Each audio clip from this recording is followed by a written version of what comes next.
Olá, sejam bem-vindos a mais episódio aqui do Gabinete de Crise. Olá, caros ouvintes, sejam bem-vindos a mais episódio do Podcast Conversa. Pois é, aqui estamos nós em mais uma entrevista em que vamos multiplicamos, não é? Portanto, Podcast Conversa e Gabinete de Crise do Politank, e portanto é a representação do Politank que está aqui, para este lado, o Emanuel, portanto está deste lado aqui do ecrã. E vamos hoje, a isto. Exatamente, vamos a isto. E hoje, enfim, Emanuel, abrimos a caderneta de cromos e tiramos o cromo aqui do José Pinto Coelho, sem qualquer tipo de prejuízo. O José Pinto Coelho, que já cá esteve, portanto, isto, a caderneta de cromos, são publicações que nós estamos a fazer no Instagram do Politank com todos os candidatos, portanto, vejam lá e vão colecionando os vossos cromos. Vão ver cromos de diamante e purpurinas e prata e bronze e ouro, portanto, edições especiais, é colecioná-los a todos. Já vão aí com algum atraso, porque ainda têm os cromos para colecionar da União Europeia. Portanto, para aqueles que são do Podcast Conversa, já lembram-se que em 2019 tivemos com o José Pinto Coelho, também nessa mesma entrevista, no ciclo de entrevistas que fizemos na altura. Quem é do Politank, recorda-se que o José Pinto Coelho esteve para estar na nossa cimeira em novembro, não esteve por motivos de saúde, sendo ele depois substituído pelo João Patrocínio, que tinha sido candidato às europeias e também cabeça de lista à Câmara Municipal de Lisboa. Portanto, José Pinto Coelho, bem-vindo aqui a mais um episódio. Muito obrigado, boa noite a todos. Eu é que agradeço o convite e antes de mais quero fazer aqui uma nota de louvor ao Politank pelo trabalho excepcional que têm feito e que pessoalmente muito aprecio, pela vossa abrangência e ética total, falta de qualquer tipo de discriminação enfim. Relativamente, só uma nota, relativamente àquele congresso que fizeram em novembro, eu no fim de novembro acusei Covid e falei na altura com o Cláudio, telefonei e disse ao Cláudio, passa-se isto, estou com Covid e portanto pesa-me imenso não ir e não quero faltar, e perguntei se podia ir o João Patrocínio em meu lugar, e o Cláudio amavelmente aceitou, e assim foi. Aquela entrevista que fez aqui em minha casa em 2019, tenho divulgado bastante, e pronto, e foi, a meu ver, uma boa entrevista, e aqui estou eu, mais uma vez, como um cromo, que espero que seja um cromo raro, que é desses que valem mais, portanto, vamos lá ver. Mas pelo menos sentido de humor. Eu acho que o mais importante aqui disto tudo é que, na verdade, o diálogo faz-se pela soma de todas as partes. Sem Depois dúvida. as pessoas concordam com uma parte, concordam com a outra parte, ou não concordam com nenhuma parte, também há desses, e todos nós temos uma coisa que se chama responsabilidade, por um lado, e aceitação democrática pelo outro. Ou seja, a responsabilidade de dizermos o que pensamos, dizermos aquilo que queremos e como queremos atingir.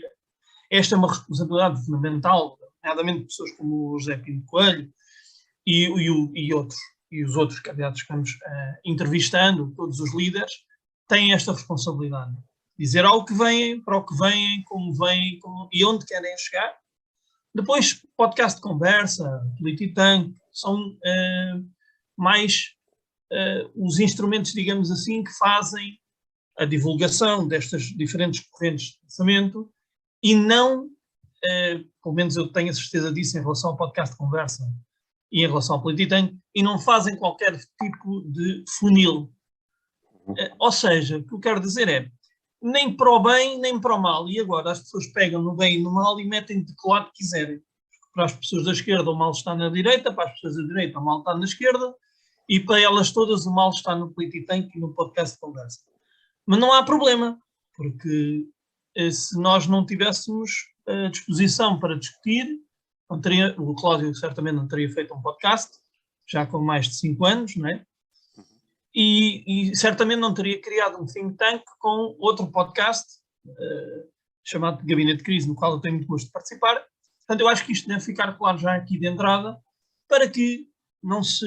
Eu sei que, independentemente do que eu disser, vai sempre haver comentários, mas de qualquer maneira fica aqui exposto de que nós temos todo o gosto em aceitar falar com quem tem ideias e não classificamos as ideias. Porque isso cabe a cada um de nós, como cidadão, fazê-lo.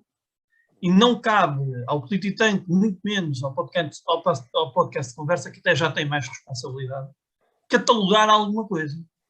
A gente divulga, pergunta, confronta, e agora vamos ouvir, que não estamos aqui para me ouvir, estamos aqui para ouvir o José Pinto Coelho, e portanto eu vou passar aqui a palavra ao Cláudio, para ele começar já a abrir com as perguntas, mas eu queria deixar isto bem claro.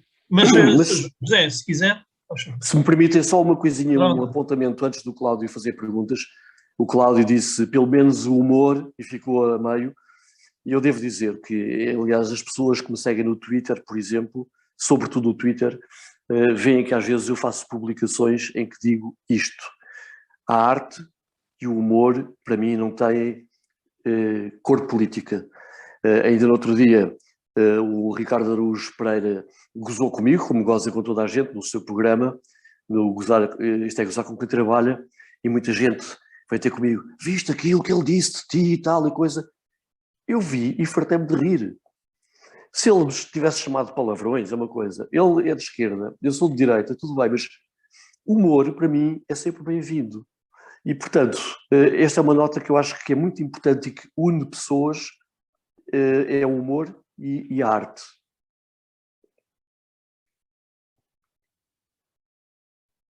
Muito bem. Bem, aquilo que também importa é a discussão política e, portanto, as perguntas difíceis e as perguntas que nós estamos a colocar a todos os candidatos, portanto, não há perguntas especiais para uns e perguntas especiais para outros. Obviamente que existem perguntas que vão sendo desenvolvidas de acordo com que cada candidato for dizendo, porque é necessário aprofundar ou não cada tema ou cada perspectiva ou fazer umas perguntas de encaixe. E, portanto, aqui a primeira pergunta que fazemos é vacinação obrigatória, sim ou não? Vacinação obrigatória, fazendo clarificação, que também fiz depois com o Bruno Horta Soares, em relação à Covid-19. Não, de maneira nenhuma. Não pode haver imposições nessa matéria, sobretudo perante um panorama que nós estamos a viver, e para as pessoas que eventualmente não saibam ainda, o ERGT é o único partido que assumidamente tem estado ao lado daqueles que chamam os resistentes ou os respirantes, ou o que quiserem, contra estas medidas em torno do Covid-19. As pessoas têm de tomar posições em relação às coisas. Podemos ser amados ou odiados, mas a nossa posição tem sido contra esta loucura a que eu chamei manicômio a céu aberto. Aliás, o Daniel Oliveira fez um artigo no Expresso com esse título precisamente, gozar comigo, mas eu agradeci-lhe. E nós não podemos aceitar que um panorama como este, que é o coronavírus, o Covid-19, que está profundamente contaminado por motivações e agendas políticas, económicas e, sobretudo, obscuras, e perante este panorama de vacinas que não estão suficientemente testadas, nem comprovadas, nem coisa nenhuma, ninguém pode ser obrigado a ser vacinado. Senão qualquer dia as pessoas são obrigadas a ter um chip, são obrigadas a andar de gatas por qualquer motivo. E tem de haver liberdade. E a pergunta que eu faço é apenas esta. Havendo liberdade e não havendo esta perseguição permanente aos não vacinados, eu só pergunto o seguinte. As pessoas que já levaram 1, 2, 3 doses de vacinas, que usam máscara, que se distanciam, que se banham em gel, etc., sentem-se, penso eu, supostamente protegidas. Então qual é o problema delas em que haja pessoas que livremente digam não quero ser vacinado? Porquê esta política de perseguição, de intimidação e de coação às pessoas para serem vacinadas? Porque uma pessoa como eu, que não vacinado, assumidamente, perdi uma boa fatia de liberdade. E como eu, há milhares e milhares e milhares de pessoas. Deixámos de poder fazer um grande conjunto de coisas que correspondem a liberdades fundamentais de uma pessoa e à dignidade de um ser humano. Mas pronto, isto é o preço das opções responsáveis, como disse o Emanuel. Somos responsáveis por aquilo que fazemos. É verdade que sim, e nós todos, quando fazemos escolhas, quer seja a escolha que o José Pinto Coelho fez ou a escolha que eu fiz, que são escolhas diametralmente opostas, não merecemos, nem eu, nem José Pinto Coelho, nenhum tipo de acrimónia pela nossa escolha. Porque eu tenho que lidar com as escolhas que faço. Portanto, a mim pode-me acontecer qualquer coisa derivada da vacina, por exemplo, ter um efeito secundário, ter um longo termo, alguma coisa a longo prazo, poderá ser este o maior risco que eu corro, não é? Uma vacina que foi desenvolvida muito rapidamente e, portanto, tem os seus riscos, como tudo, não é? O risco que o José Pinto Coelho corre é um outro risco, mais derivado da falta da limitação da sua liberdade nos acessos a determinados sítios, mas mesmo assim têm opções para além da vacinação e, portanto, que eu acho que é importante não deixar o cidadão sem saída, e eu que sou a favor da vacinação, sou contra, objetivamente, a vacinação obrigatória.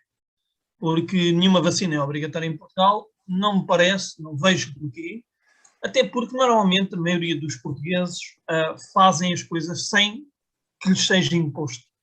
Portanto, todas as pessoas vão dizer, pá, segues és o carneiro, segues um determinado, uma determinada linha, ou és um carneiro para o outro lado, segues outra, e já vai da polarização a que já vamos estando, infelizmente, habituados. E, portanto, mas, Manuel, desculpe interrompê-lo, mas repare uma coisa, não há uma lei que obrigue a vacinação, por enquanto, mas na prática, o que eles estão a fazer, eles, quando digo eles, estou a falar nos governantes, estão a obrigar as pessoas à vacinação. Porque toda a gente, penso que o Cláudio, penso que o Manuel e eu próprio conhecemos pessoas que, mesmo não se sentindo muito confortáveis em ser vacinados, viram-se forçados a isso, porque senão não podem sequer viajar. E vejam o que é que o Macron está a fazer em França. Ele já está a obrigar as pessoas a vacinarem-se, vai ser obrigatório. É o próximo passo. E penso que isso é absolutamente perigoso.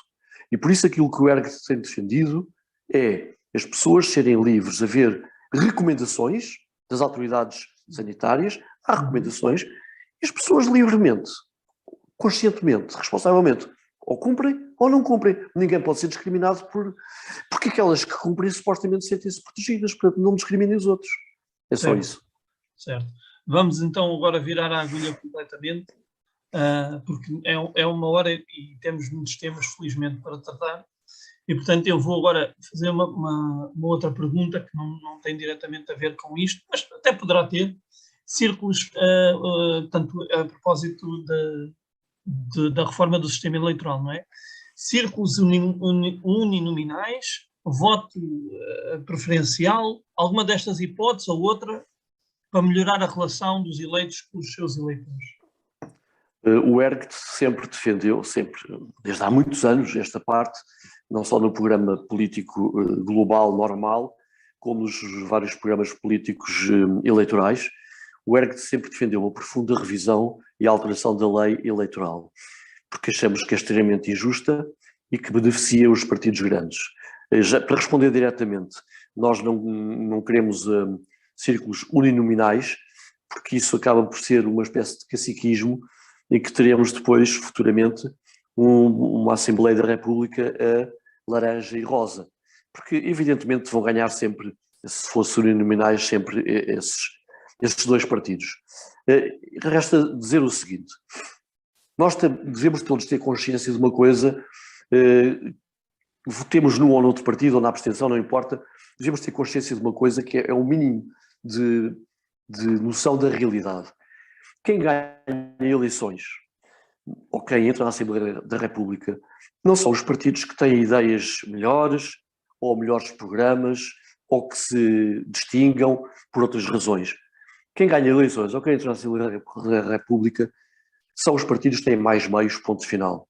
E estamos a falar em meios financeiros, em meios mediáticos, em colo da comunicação social, porque uma pessoa pode ter um ótimo produto, mas se ninguém conhece, ninguém vota naquilo que não conhece ou que conhece muito mal. E esse tem sido um grande drama. E por isso, para tentar ser muito objetivo, o que o ERG sempre defendeu foi não haver círculos, os 22 círculos eleitorais que existem. Porque isso é eu entendo, é um mecanismo eleitoral. Vale o que vale. É discutível. E nós queremos um único círculo eleitoral que compreenda todo o continente, as ilhas e a diáspora. Porque aí não há dispersão de votos. Todos os votos contam. Um partido, se não tiver, por exemplo, se não chegar aos 22 mil votos, eventualmente, em Lisboa, depende da abstenção, não consegue eleger. Se fosse só um círculo, todos os votos contariam sem dispersão. Depois, defendemos o fim do método de Hond, que também é mais um método que privilegia os partidos maiores, que ao fim de um deputado eleger o segundo já é mais fácil, o terceiro e sucessivamente. Deve ser um método estritamente proporcional. X votos, deputado. E fora isso, defendemos uma legislatura de 6 anos, porque senão vivemos sempre nisto que é, os governos eleitos vivem um pequeno estado de graça, depois fazem políticas mais duras e depois no último ano e meio fazem políticas eleitoralistas demagógicas e por aí fora. Achamos que mandatos de 6 anos são mais eficazes, mais sérios e acaba por evitar a tentação da política eleiçoeira. Por outro lado, e para complementar, também defendemos uma profunda revisão na lei do financiamento de campanhas e dos partidos políticos. Achamos que todos os partidos, sem exceção, devem ter subvenção estatal, todos. Porque, imagine, nas últimas eleições, o partido menos votado foi o MAS, que teve 3 mil e tal votos. Eu, como calculo, eu detesto a extrema-esquerda, mas tem que ser razoável para todos. Essas 3 mil e tal pessoas que votaram no MAS têm tantos direitos como o 1 milhão e tal que votou no PS, que foi o partido mais votado. Não há razão para que essas pessoas sejam ignoradas. E digo isto de todos os partidos, nomeadamente o meu, que tiveram abaixo de 50 mil votos. Isto é discriminatório, isto é arbitrário e não faz sentido. Nós defendemos que a subvenção estatal seja drasticamente reduzida, neste momento é cerca de 3 euros por voto, defendemos a redução para 1/3, mas que toque a todos os partidos. Um partido tem 3 mil votos, tem direito a receber anualmente sobre estes 3 mil votos. Um que tenha 2 milhões de votos tem direito a receber sobre estes 2 milhões de votos. E, portanto, tudo isto torna muito mais igual, muito mais justo, muito mais equitativo a participação dos partidos nas eleições e na vida política. E depois outra coisa, só para acabar, que é fundamental, que é haver um mínimo de ética, que é o que vocês fazem na comunicação social, porque a comunicação social só apresenta exclusivamente os partidos com assento parlamentar ou aqueles partidos que a comunicação social, por algum motivo, quer promover ou quer dar colo. Os outros é como se não existissem. E não é possível fazer-se uma corrida em que uns vão de Ferrari e outros vão de bicicleta. É muito complicado. Portanto, esta é a nossa posição. Bom, enfim, eu acho que isto foi aquilo que eu também já tinha dito na Cimeira do Politank, que é, todos começam pequenos, não é? A gente começa com 0 e depois vão progredindo, não é? Portanto, eu acho que é preciso também arranjar sempre formas, e aliás, ao lado do João Patrocínio, por exemplo, estava o Bruno Horta Soares, da Iniciativa Liberal, não é? Portanto, a Iniciativa Liberal também começou com uma pessoa, não é? Portanto, foi aquilo que eu por se expandir. Portanto, eu acho que todos os partidos, obviamente que há sempre limitações, pagamento de cotas, financiamentos, pessoas que são mais, gostam mais de estar no terreno, outros gostam mais de ficar por casa, porque todas as coisas acontecem assim, existem sempre aquelas pessoas que dão o corpo ao manifesto e depois as outras ficam em casa. Há que fazer sempre o caminho da estrada e o caminho das pedras e tudo isso demora. Agora, o ERC já cá anda aqui há muito tempo e eu não me recordo, não me esqueço daquilo que o José Pinto Coelho disse em relação ao Chega, não é? Porque o Chega não tinha reinventado nada, não é? Portanto, que tinha inclusive pegado em algumas ideias do então PNR, agora ERC, não é? Portanto, falamos aqui desta questão dos partidos do sistema e são todos que estão todos beneficiados pela comunicação social, alguns, etc. Agora aqui a questão é, a que é que se deve esta estagnação, ou não existe estagnação económica e social em Portugal? Portanto, quais são os fatores que contribuíram para isto e, obviamente, solução para isto? Bom, são muitos fatores, talvez assim de modo simplista eu pudesse resumir talvez em 2. Como digo de modo simplista e quase que a pensar em voz alta, naquilo que eu tenho considerado, o partido tem considerado, mas agora, perante esta pergunta, eu diria, são dois. Por um lado, a Constituição, que é uma autêntica camisa de forças ao desenvolvimento de Portugal. Porquê? Porque é uma Constituição datada, com profundos traços marxistas, porque só passados anos é que se retirou da Constituição, que até tornou célebre aquela frase de Mário Soares, pronto, mete-se o socialismo na gaveta, porque no preâmbulo dizia que Portugal era um caminho em vias rumo ao socialismo. E, portanto, é uma Constituição marxista e com imensos artigos, tem quase 300 artigos. E além disso, tem artigos que são absolutamente blindados. Diz, nisto não se pode mexer, ponto final. Não se pode, acabou-se, é assim. E só pode a Constituição ser mudada com alguns artigos, com 2/3 da Assembleia da República. E a Constituição tem tantos artigos que qualquer coisa que se queira mudar neste país não pode, porque a Constituição não deixa. E lá vai ao Tribunal Constitucional, é analisado, vem manega, e portanto, nós defendemos uma Constituição minimal, o mais simples possível e absolutamente fundamental. Não existem constituições neutras, isso é impossível. Não existem regimes neutros, isso é impossível. Mas, na medida do possível, o mais neutral que se consiga. E só se consegue isso com uma Constituição que seja o mais minimal possível. Ou seja, com aquilo que é absolutamente basilar e fundamental. Porque, de resto, depois há todas as leis orgânicas, e todas as leis, e todos os espaços, e todos os... Por isso é que há todo um conjunto de... É como as artérias, as veias, os vasos capilares e por aí fora. Isso é um dos fatores. Outro fator é que, gosto ou não, a verdade é que estamos num regime, gosto ou não disto que eu vou dizer, ou concordo ou não, estamos num regime que é corrupto até à medula. A corrupção é endémica em Portugal e está cada vez mais profunda e descarada, de tal maneira que as pessoas já quase que encolhem os ombros. De vez em quando há um ou outro caso que é mediático, mas resulta sempre na detenção ou na punição de um ou dois testas de ferro, e os grandes tubarões continuam impunes. E, portanto, enquanto estamos a viver num país onde a Constituição não permite, onde a corrupção é endémica, e essa corrupção afeta tudo. Afeta as autarquias, afeta os concursos públicos, afeta a própria justiça. E a justiça que não funciona, se a justiça não funciona, ninguém está disposto a investir num país, os nacionais, naturalmente, ou os estrangeiros, onde a justiça não funciona. E por isso, e isso tem criado um fosso cada vez maior, assustador, entre os muito ricos e uma classe média cada vez mais esmagada e encostada à pobreza. Basta ver o que sucedeu nos últimos anos, que cresceu em 12 mil, salvo erro, o número de milionários em Portugal, e temos neste momento 20% de pessoas encostadas à pobreza.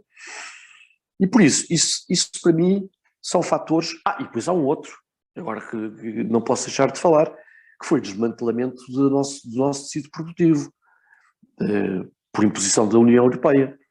Quer dizer, nós estamos maniatados de mãos e pés, e com uma dívida, um déficit de 130% do PIB.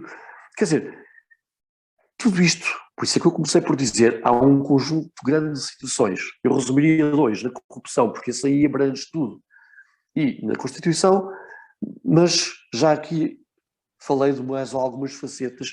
Tudo isto gera um caldo em que já não há remendo possível. Não há remendo possível. Por isso é que não era que te dizemos, é preciso substituir o regime, substituir a Constituição, porque senão não há remendo possível. Não podemos esperar que do sistema, e repare, quando eu digo sistema... Então, mas e trocamos pelo quê? Já lá vou. Eu vou responder diretamente a isso. Quando eu digo sistema, não estou a chamar de nenhum palavrão, porque sistema significa todo o conjunto de estrutura de poder. Hoje há um sistema, no antigo regime havia um sistema. Trocamos por quê? Trocamos por aquilo que as pessoas quiserem e puderem. E que pessoas é que querem e podem. Como é que isso é possível fazer? Só havia duas soluções. Ou por uma revolução, que era 1000 vezes justificada, só porque se tem passado nos últimos anos, já era 1000 vezes justificada, mas hoje em dia é absolutamente impossível. Eu acho que o 25 de Abril foi das últimas revoluções que houve, pelo menos no mundo, digamos, ocidental, mais civilizado, Europa. Na América do Sul já houve posteriormente, mas já não é possível haver revoluções depois disso, por toda esta globalização e pelo fim da Guerra Fria. Já não é possível haver revoluções que possam vingar. Portanto, essa via está arriscada. E eu digo, sem problemas nenhuns, uma revolução que depusesse este regime já era 1000 vezes necessária. Não sendo assim, só há uma única maneira, não há outra maneira. É um partido eleger 2/3 da Assembleia da República para poder mudar seriamente a Constituição. Portanto, substituindo porquê? Se fosse pelo ERGT, o ERGT mudaria a Constituição em N, abolia a não sei quantos artigos, mudava outros, e, portanto, nós defendemos um regime nacional, um regime que tivesse outra Constituição, que tivesse outra matriz política, nacionalista, obviamente. Certo, mas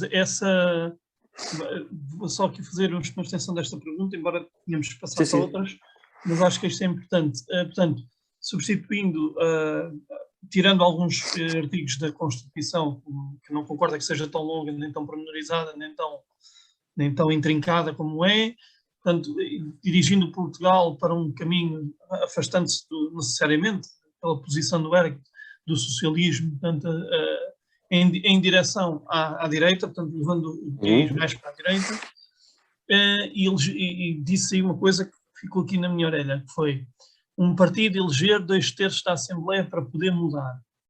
O José Pinto Coelho, vou fazer esta pergunta provocatória, não acha isso perigoso? Não, repara uma coisa, não acho, depende do partido. Obviamente, é evidente, se tu dissesse, olha, o Bloco de Esquerda vai eleger 2/3, claro que isso era o suicídio. Mas é que o Bloco de Esquerda pode dizer isso em relação ao ERG, está a perceber onde é que o Pois pode, mas ouça, mas pode e deve. Então, então esclareça-me porque é que com o ERG não seria, por exemplo. Vamos lá ver. Porque é a única coisa que pode fazer, não pode falar pelo Bloco de Esquerda. Eu sei. Eu defendo que essas falinhas mansas, de todos se entenderem, dar as mãozinhas, paz e amor e tocar violas e guitarrinhas, isso não existe. Nós, efetivamente, estamos numa guerra de mundivisões. Há mundivisões que são absolutamente incompatíveis com outras eu, na minha vida pessoal, normal, privada, eu penso eu que sou uma pessoa civilizada e defendo que as pessoas devem encontrar consensos, devem se entender através de cedências, o seduquito, etc. Na vida pública isso é muito difícil, é mesmo muito difícil. E há certas matérias que, de meu ponto de vista, não são negociáveis, nem têm consenso, nem base de consenso possível. E, portanto, ou se ganha, ou se perde, ou se manda, ou se obedece. Não há outra maneira. E neste momento, em Portugal, nacionalistas como os do ERG, nós estamos na mão de baixo. E quem tem o poder é a esquerda, do modo geral, é o marxismo cultural. Se fosse num regime do ERG, num governo em que tivéssemos 2/3 da Assembleia da República, muita coisa mudava, e se a nós não nos agrada o que está hoje em dia, a outros não agradaria o que vai estar no tempo deles, no nosso tempo, digamos assim. Porque repare, eu não tenho problemas em dizer, nós tínhamos de rever coisas que são autênticas vacas sagradas que ninguém mexe, como por exemplo o próprio direito à greve. Porque o direito à greve fere gravemente o direito ao trabalho dos outros. O direito à greve prejudica gravemente a economia nacional e as populações. E muitas vezes na comunicação social, imagino que há uma greve qualquer no centro de saúde, não sei o que mais. E chega lá... José Pinto Coelho, é possível fazer vários tipos de greve. Eu sei. Mas por isso é que eu não estou a dizer que... No Japão não se paga bilhete. São greves de zelo, exatamente. Por isso é que eu estou a dizer, portanto, essa coisa de acabar com a greve, isso também, quer dizer, eu não disse... Cláudio, vamos só pôr um ponto de ordem. Eu não disse acabar com a greve, eu disse que tem que ser revisto o direito à greve, porque nós estamos todos nós estamos a ser vítimas de greves sucessivas selvagens, que são pedras de arremesso de sindicatos que já nem faz sentido existirem nos moldes em que existem. Na televisão muitas vezes vê essa coitadinha da velhinha que vem de longe, chega ao centro de saúde e aquilo está fechado, e só entrevista as pessoas que dizem, pois é, coitadinhos, eles estão no seu direito e tal. Não entrevistam as pessoas que se revoltam, e que dizem que isto é uma pouca vergonha, que meti um dia de férias, perdi tempo, vi não sei o quê. Isto mexe com as pessoas. E por isso, Cláudio, eu não estou a dizer acabar com a greve, estou a dizer rever profundamente. E como isto, há muita coisa que deveria ser revista na nossa Constituição. E, portanto, é evidente que uma Constituição que fosse uma Constituição do Ergt não iria agradar de maneira nenhuma à esquerda. Não iria. Do mesmo modo que esta não nos agrada a nós. Certo. E é justo que tanto de um lado como do outro, é só reunir os votos necessários. É tão simples como isto. Se fosse assim tão simples, não era tão fácil. Enfim, nem Rui Rio, mas a questão é que nem Rui Rio nem António Costa estão atualmente nessa condição de chegar a 2/3, não é? Portanto, isso é praticamente impossível e cada vez mais, com a polarização dos partidos. É verdade, mas só um último apontamento sobre isto. Em Portugal, não é só em Portugal, mas em Portugal neste momento temos cerca de 50% de pessoas que se abstêm. E mesmo quando às vezes não se abstêm, não votam num partido por convicção, votam por revolta contra outro, é voto de protesto para afastar outros. No dia em que algum partido, e todos os partidos que estão na Assembleia da República, todos eles, sem exceção, são subejamente conhecidos por todos os portugueses, porque diariamente nos entram várias vezes portas dentro da televisão. Toda a gente em Portugal conhece os partidos que lá estão. E nenhum conseguiu conquistar a abstenção. E a abstenção, eu acredito, posso estar redondamente enganado, eu estou persuadido que a maior parte da abstenção se encontra mais à direita. Os pequenos e médios empresários que trabalham dia a dia, sol a sol, para pagar os seus impostos, para conseguir manter o seu negócio, para pagar aos empregados, e estão-se a marimbar para a política, porque já não têm pachorra para isto. A regra geral da direita é assim, conservador no sentido de que não deixa-se ficar, não é? Ao passo que a esquerda, a regra geral, é mais revolucionária, portanto, toma a ação.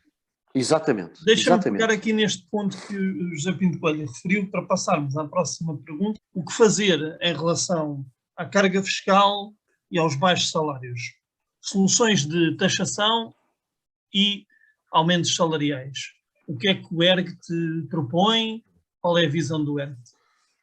Nós entendemos que não dá para mexer apenas num aspecto ou noutro, quando tudo está bastante podre. Tem de fazer tábua rasa das coisas. Mexer só na carga fiscal ou só no aumento salarial, nada resulta. Eu vou dar um exemplo muito prático. Fala-se em aumentar o salário mínimo para 700, para 800, para 900, para 1000. Parece um leilão demagógico de quem dá mais. E o que é que vai resultar disso? Vamos ser sinceros. Vamos imaginar que o salário mínimo aumenta para 800 euros. Isso é um pesado encargo para as empresas privadas e públicas, mas para privadas é um pesado encargo, porque um funcionário não custa 800 euros, vai custar pelo menos uma vez e meia isso. Ou seja, as empresas vão ter de aumentar os preços dos seus produtos e, por conseguinte, tudo vai aumentar. E, na verdade, para o assalariado, para o funcionário, para o empregado, tudo fica na mesma. Aumentou o salário mínimo, mas aumentou tudo o resto. Aumentou o preço aumentou o custo de vida, e aumentaram os impostos, e aumentou o combustível. Portanto, mexer só no salário, que é para agitar à frente das pessoas e dizer, estão aqui 800 euros, é uma falácia, porque a seguir tudo vai aumentar e vão ficar todos na mesma. E é surreal o que se passa em Portugal, com o preço de arrendamento de casas, e com os preços dos impostos indiretos, e por aí fora. Portanto, onde é preciso mexer é na vertente fiscal. É preciso baixar drasticamente os impostos. O ERG defende a baixa do IVA máximo para 19%, nomeadamente porque isso iria beneficiar toda a faixa da fronteira com a Espanha, porque há uma sangria, uma fuga autêntica de consumo do lado português para o lado espanhol, precisamente porque lá as coisas são mais baratas, e portanto fixando o IVA máximo a 19% ia ser uma grande ajuda. É tão importante como isto. As pessoas, mesmo com o salário mínimo atual, se o IVA baixasse, compravam as coisas por mais barato. Portanto, já era, na prática, um aumento do poder de compra. Baixar o custo de vida, na prática. Portanto, baixar drasticamente os impostos. em sede de IRS, em sede de IRC. Obviamente nós defendemos que haja escalões no IRS. Obviamente. O não haver escalões entendemos que é de uma selvageria liberal, não tem pés nem cabeça. É evidente que o que ganha mais é uma questão de justiça social, de redistribuição. A pessoa que ganha mais tem que contribuir mais do que aquela que ganha menos. Isso para nós parece-nos absolutamente evidente. Mas, para todos os efeitos, entendemos que os impostos devem ser baixados em todos os escalões, tanto para as empresas no IRC como para os particulares no IRS. E a pergunta seguinte, a vossa pergunta lógica é... Posso ser eu a perguntá-la? Pode, que é a pergunta de $1 milhão, que é muito mais que $1 milhão, é como é que se paga?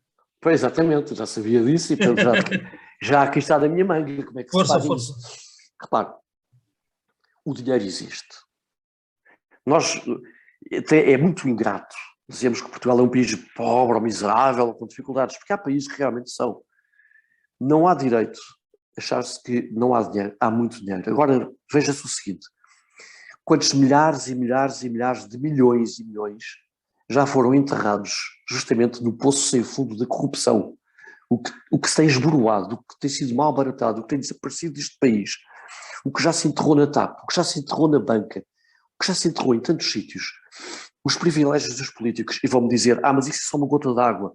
É uma gota d'água comparado com o nosso PIB, mas também é simbólico. Os privilégios dos políticos, a quantidade de fundações, de institutos, etc., que são de objetivo mínimo sectário ou duvidoso. Repare quanto dinheiro se podia poupar ou não gastar mal. Por isso é que há bocado eu falei em tábua rasa e disse que não se pode mexer num ou noutro aspecto. E também há bocado eu falei da corrupção, que é o pior drama que nós temos e que impede o progresso económico do país e impede o progresso e o bem-estar individual das famílias e das empresas. Por isso, para responder a essa sua pergunta de $1 milhão, a questão é esta. É uma coisa que leva tempo, eu sei, mas há muitas gorduras do Estado por onde é possível cortar e acabar de vez com a corrupção. De vez é impossível. A corrupção sempre existe enquanto o ser humano existe. Mas combater a corrupção de frente, com seriedade. E o dinheiro que está a fugir todos os dias deste país deixava de fugir. E haveria dinheiro, não tenha dúvidas. E depois há dinheiro muito, muito, muito, muito mal gasto. Muito mal gasto. E por isso, é uma questão de distribuição do dinheiro. O dinheiro existe, É mal gasto nestas fundações e observatórios e associações. É muita coisa. Mas ouça, está a falar mas são estas fundações que também dão bolsas de mérito e de estudo e de investigação e tudo mais. Eu não estou a dizer que tudo é mal em tudo. Até porque, José Pinto Coelho, vou-lhe fazer aqui um spoiler alert, que é o Polititank é uma associação e, como é óbvio, vamos recorrer a todos os fundos possíveis para fazermos o nosso trabalho. Mas ouça, eu não disse cortar com tudo isso, disse há muitas fundações e associações, etc., que temos que averiguar se são realmente úteis ou se estão só a encher os bolsos de alguns. Mais uma vez, eu não estou a dizer cortar com tudo. Há bocado também disse mas, por exemplo, que fundações é que acabamos, por exemplo? É preciso, ouça, não sou eu que sei aqui à partida, pois já não tenho a lista das milhares de fundações que existem, mas há N fundações que servem que são uma maneira de enriquecer os bolsos de alguns. Mas quais? Ouça, é que não podemos dizer isso, é que senão eu também começo a dizer que os partidos servem para enriquecer os bolsos da gente. E muitos servem, Mas a questão é que eu não digo porque eu não fiz nenhum estudo empírico relacionado com isso. Sim, eu também não, não fiz nenhum estudo empírico, mas são situações que tantas vezes vêm a lume. Mas quais? E eu não lhe sei dizer aqui nenhuma, não sei mas, dizer nenhuma, se vem a lume... nenhuma. Ouça, eu neste... Mas acha que eu tenho memória para tu? Olha, eu neste momento só lhe sei dizer o nome de duas fundações, Mário Soares e Oriente. Só existem essas, não me lembro de mais, quer dizer, mas de certeza... Cala-se Gulbenkian. Vamos lá ver. Neste sistema que é absolutamente... É verdade. Neste sistema que é absolutamente corrupto, há imensas fundações que até são feitas só para ser uma fachada para desvios de dinheiro. Aliás, havia uma porque há coisas que não é preciso estar a fazer estudos que são coisas que se sentem. Aliás, até havia mas a Fundação do Oriente fez desvio? Eu não tenho nenhuma prova disso, não tenho nenhum... Não, pronto, ok, estou a perguntar. Eu não estou a folarizar. Okay. Aqui há uns tempos fez-se uma piada em que quando o Sócrates foi preso, o Mário Soares, é uma piada que, ou em cartoon talvez, havia aí os bonequinhos com umas legendas e o Mário Soares virava-se para o Sócrates, devias ter feito uma fundação. Compreendo, portanto, há esta percepção, não é preciso estudos, há uma percepção de que de facto existem várias fachadas. As pessoas falam dos offshores, sim senhor, há offshores, temos que estancar essa sangria, mas há coisas que não são offshores, mas são fachadas para lavar dinheiro, para meter nos bolsos de alguns, porque há pessoas que estão cada vez mais ricas. Nós temos em Portugal milhares e milhares e milhares de milionários, novos milionários. Eles não enriqueceram a trabalhar no duro. Não podemos ser ingênuos. Agora, se me pergunta a mim quais fundações, não sei. Aquilo que eu digo, e que o programa do partido diz... Mas o ERC que Chega tem que ter mais cuidados a dizer isso. Eu não tenho nada a ver com outros partidos. Não, mas estou a dizer que o Chega também vinha com essa coisa, depois queria mais apoios para os... Não, estou apenas a dar aqui um enquadramento, que não é uma ideia isolada. Aquilo que nós dizemos é que, eu sei, tem de haver aqui uma fiscalização muito mais séria sobre todas essas fundações, observatórios, institutos, etc. É só isso. E aí também se pode poupar dinheiro. Mas atenção, mas isso nem sequer é o grosso da fatia. O grosso da fatia chama-se corrupção. Certo. Isso aí pode ser fachada para algumas corrupções. Certo. Temos cerca de mais 20, 25 minutos, ainda temos aqui algumas perguntas para fazer e a que vai a seguir pode continuar nessa linha de raciocínio que está da fatia do dinheiro, etc. Há uma grande fatia do orçamento do Estado que vai justamente para o SNS, não é? O Serviço Nacional de Saúde, mas nós estamos a assistir desde há muito tempo para cá, que é profissionais do público a saírem ora para o privado, ora para o estrangeiro. Portanto, não é apenas no tempo de Pedro Passos Coelho, onde se faziam reportagens à porta dos aeroportos, a falar dos jovens portugueses que iam emigrar para Londres e tudo mais. Agora também os temos em para fora e tudo mais. A questão é, qual é a visão do ERCT em relação a este SNS? Enquanto nacionalistas, portanto, não há privados, como é que seria esta questão? Seria tudo corporativo? Não, nós entendemos que há lugar para os dois. Há lugar para o privado. Nós não somos nada desse género nós não somos socialistas. Nós temos um profundo respeito pela propriedade privada e pela iniciativa privada. O que entendemos como nacionalistas é que há certos setores vitais para a nossa soberania e economia que devem estar na alçada do Estado. Ainda que eventualmente possam ou pudessem ser privados, têm de estar tutelados pelo Estado. E falo, por exemplo, de recursos naturais, falo de transportes, de comunicações, energias, etc. Isso, nós defendemos que o Estado tem de tutelar, está na mão do Estado, mas não impede que haja também o setor privado no mesmo âmbito. Por exemplo, na educação, deve haver um ensino do Estado tendencialmente gratuito, mas isso não impede que não possa e deva haver instituições privadas de educação. Do mesmo modo, na saúde, deve haver um SNS tendencialmente gratuito, mas isso não invalida que possa e deve haver hospitais privados. O que não pode acontecer é que os privados acabem por ser um sugador, nomeadamente até de médicos e tudo, e que deixem o SNS com um serviço miserável. E, portanto, tem de haver investimento no SNS e, mais uma vez, tem de ser investimento controlado, não pode ser um malbaratar de dinheiros públicos.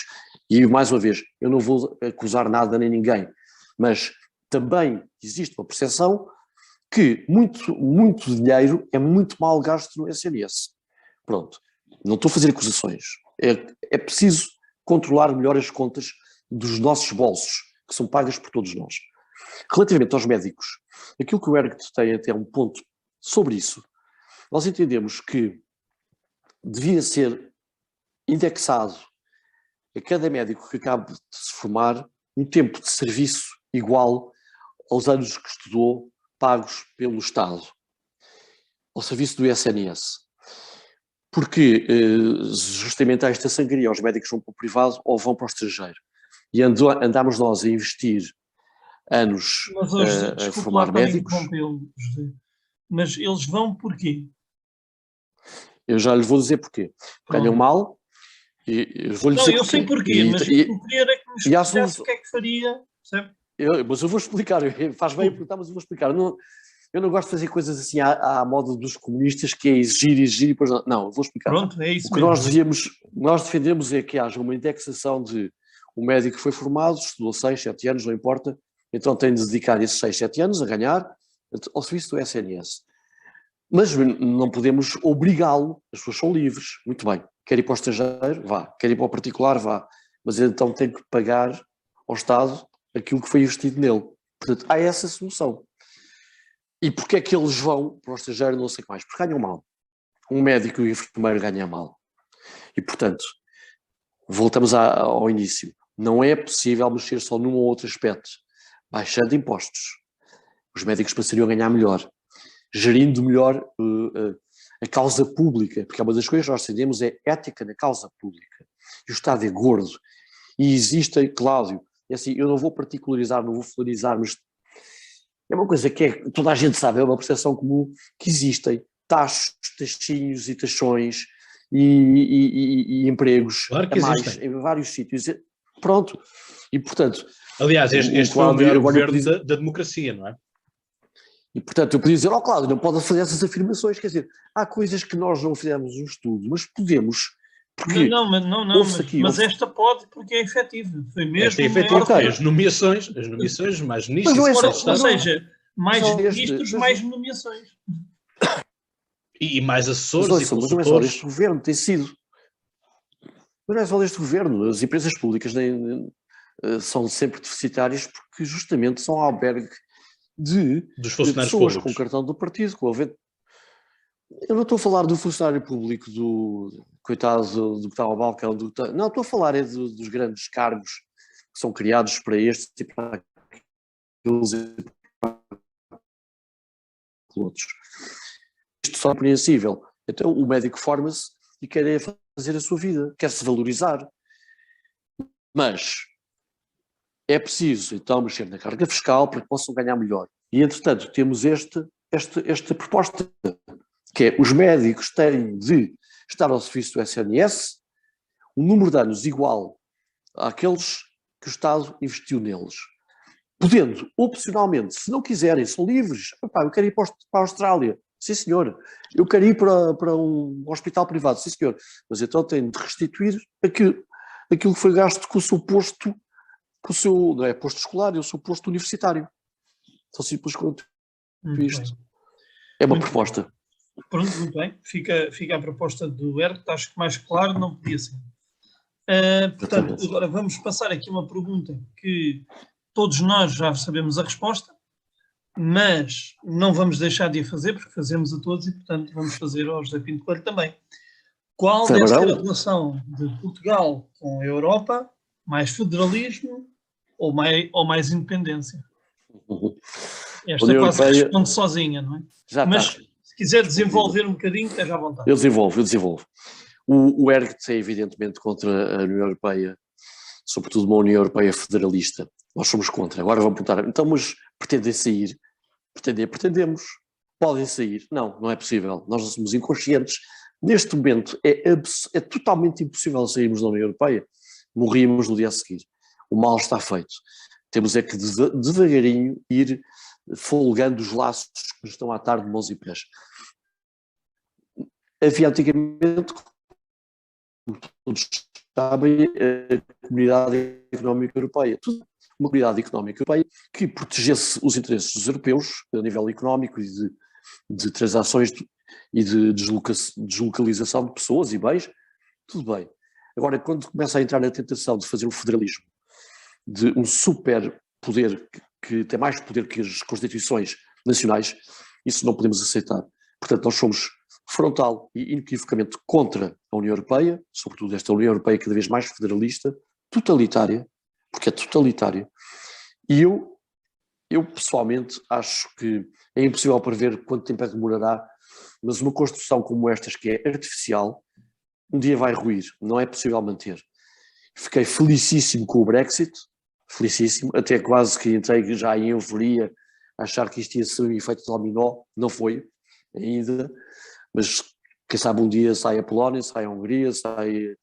Bom, portanto, menos federalismo, muito menos não. Independência total, nós defendemos uma Europa das Nações, ponto final. Esse é o nosso modelo.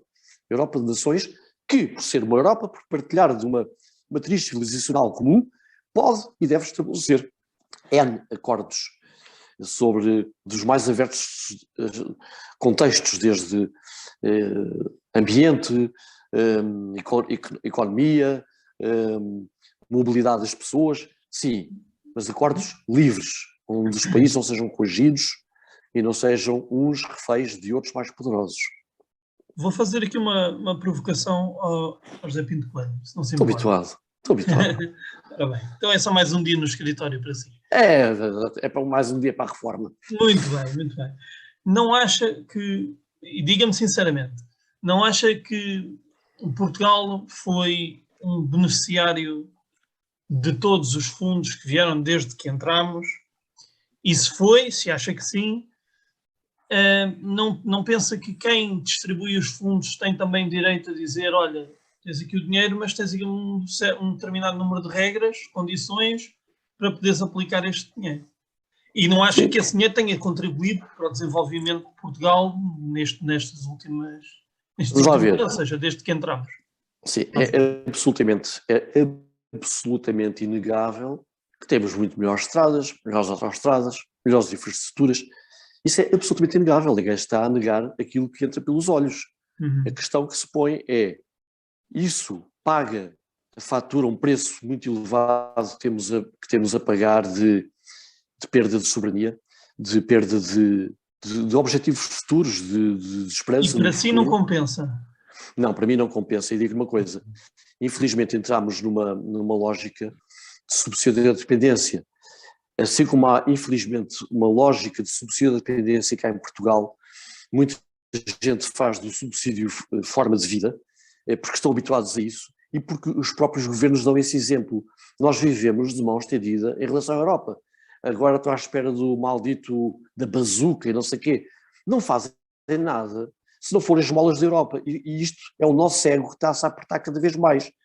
Quanto mais nos pomos à mercê da Europa,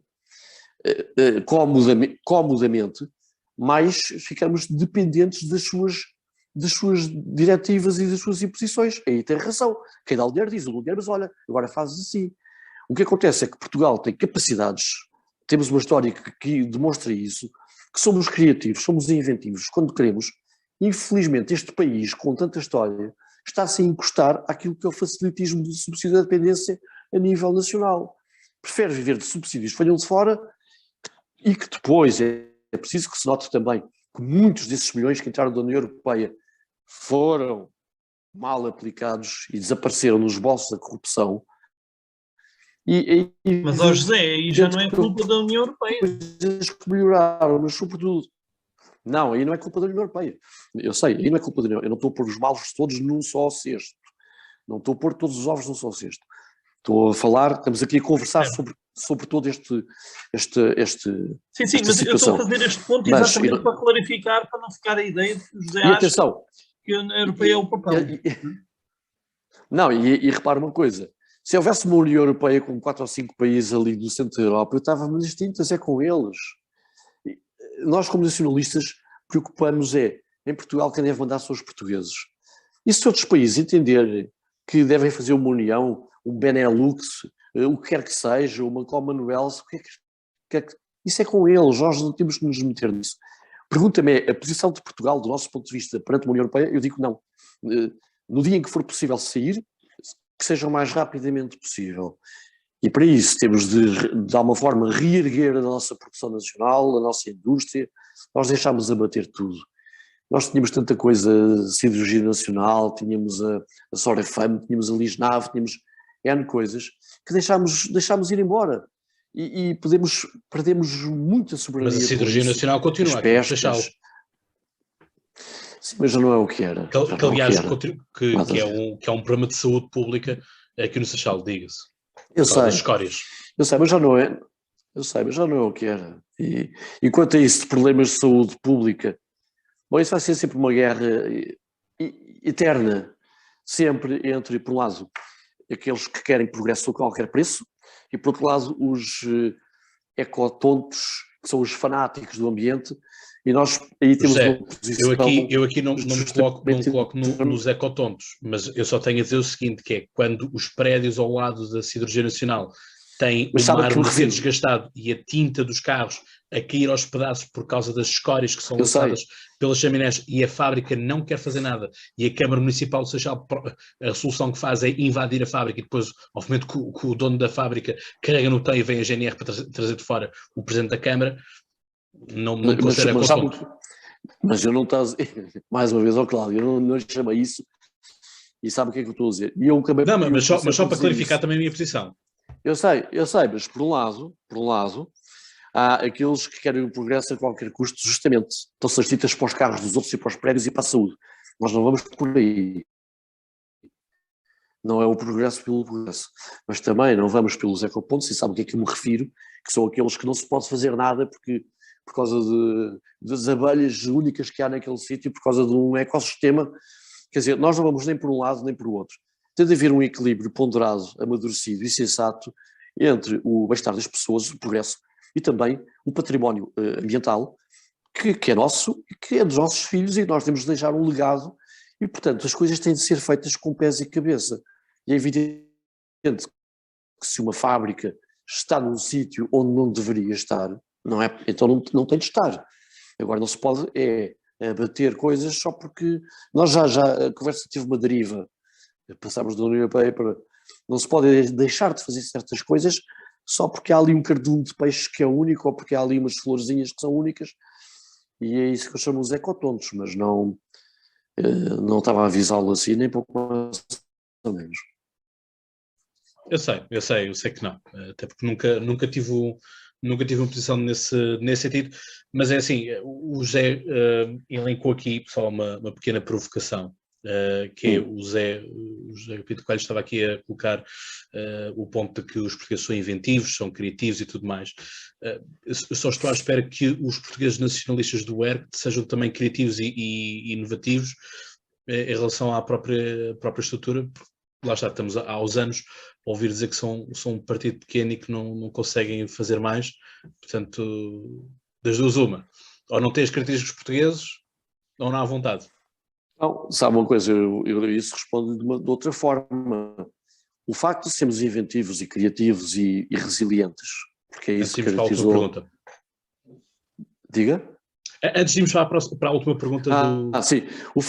Justamente o facto de sermos inventivos e sobretudo resilientes, que isso faz parte também, é que permite o ERG ter de existir ao fim de 20 anos de tanta pancada que leva sistematicamente e de falta de meios e de igualdade de circunstâncias, porque vejo a quantidade de partidos que já apareceram e desapareceram depois do ERG, do PNR, existir. Já houve muitos partidos com muito mais meios, o do Manuel Monteiro, o do Rui, aquele MEP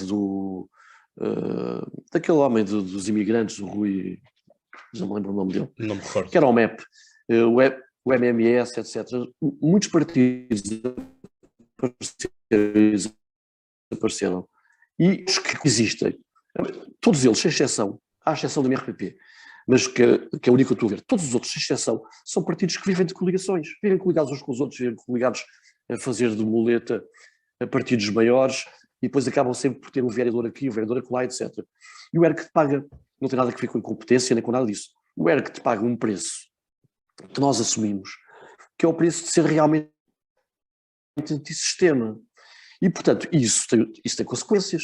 Não há nada que não tenha consequências. E nós sabemos disso. Isso não significa que não alertemos as pessoas para dizer, atenção, há uma grande desigualdade, há um banimento político, há uma censura política, porque isso existe. Agora, não somos uns coitadinhos. Nós temos esta luta com resiliência, com a criatividade possível, com poucos Zé, meios. vamos avançar porque faltam-nos 5 minutos. E pronto.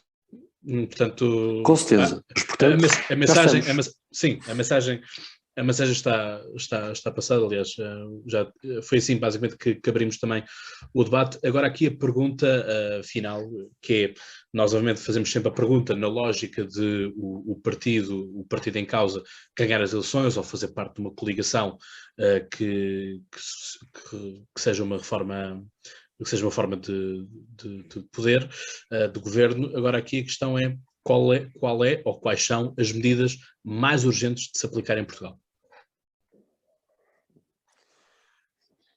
Percebo essa pergunta, mas depois desta conversa são tantas, são todas, então eu diria simbolicamente há duas, uma de circunstância e outra de fundo. A de circunstância é justamente nesta situação de dita pandemia, se o ERGT fosse governo, acabava com todas as restrições, proibições e imposições, passando-as todas a exclusivamente recomendações só. E, portanto, quem quiser cumpre, quem não quiser não cumpre, e estamos a falar a nível individual ou a nível coletivo. Um restaurante que queira ter só atender 4 pessoas em cada mesa é livre de fazer, depois o cliente vai ou não vai. Um restaurante que não queira cumprir, não cumpre e não pode ser punido por causa disso.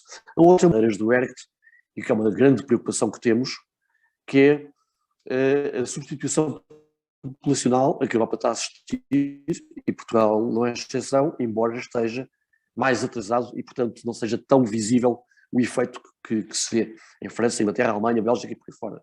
E, portanto, a primeira medida seria mudar a lei da nacionalidade, passando a consagrar os jus sanguinis como critério. E não haveria mais portugueses dados como portugueses administrativamente com papel a dizer que são portugueses, quando na realidade não são. Portanto, seria uma medida de circunstância e uma medida de fundo muito importante. Portanto, o Abramovich não seria cidadão português. Portanto, nunca mais acabava. Claro que não. Claro que não. Isso é uma fantochada. Isso é uma fantochada. Isso é comprar... Isso é o poder justamente do capitalismo selvagem. Ele é português aonde? Onde é que ele é português? Quer dizer, só porque tinha um bisavô, não sei o quê e tal. Isso é fantochada. Não estaria. Mais direto é impossível. Ok. Emanuel, não sei se tens alguma...